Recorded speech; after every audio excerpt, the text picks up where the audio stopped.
ગુજરાતી કરને બધા એટલે હજી કોર્પોરેશનમાં તળાવનું નિર્માણનું કામ ચાલુ છે.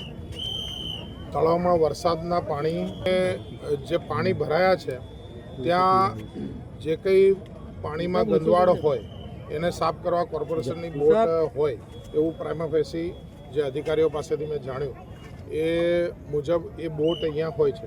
એ બોટનો ઉપયોગ કરીને એ 3 યુવાનો એ વચ્ચે તળાવની વચ્ચે ગયા અને ત્યાં પાણી ભરાવાના કારણે એ બોટ ડૂબી ગઈ. આ પ્રકારનું એ 3 યુવાનો સાથે થયું છે. એટલે 17-18 ને એક થોડો મોટો ઉંમરનો છે. એટલે આ 2 લોકોની બોડી મળી છે અને એકનો હજી શોધખોળ ચાલુ છે. નામ કેવું કંઈ જાણવા મળ્યું છે ખરું અથવા કોઈ અન્ય કોઈ વિગતો જે એટલે એક જે નામ જાણવા મળ્યા છે એમાં એક પપ્પુ કરીને છોકરાનું હજી બાકી છે. એક જીત અને જીતનું બોડી બાકી છે. પપ્પુ અને કિશોરભાઈનો એક દીકરો છે.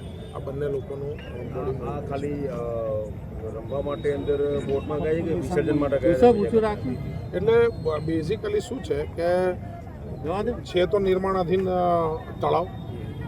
આની અંદર જે પ્રિકોશનની દ્રષ્ટિએ કોર્પોરેશન સ્વાભાવિક છે કે સાફ સફાઈ માટે નાનકડી બોટ એક ત્યાં રાખતા હોય છે જે કચરો સાફ કરવા પૂરતું હોય કે વચ્ચે કંઈક જવા પૂરતું હોય.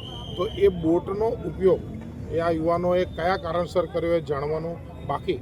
અને એ પાછળથી જ્યારે બી અત્યારે પૂરી પોલીસ અધિકારીઓ બી છે, કોર્પોરેશનના અધિકારીઓ બી છે, તો એ શા કારણે કર્યો એ તપાસના અંતે ખબર પડશે. પરંતુ એ બોટના ઉપયોગના કારણે કદાચ એ બોટ ચલાવતા ના આવડી કે કેમ શું થયું અને બોટ વચ્ચે ગયા પછી બોટ સાથે ડૂબી ગયા. એટલે બોટ બી ડૂબી જ ગઈ છે. એટલે બોટ ડૂબી છે અને બોટની સાથે એ 3 યુવાનો ત્યાં ડૂબ્યા છે. ઓકે.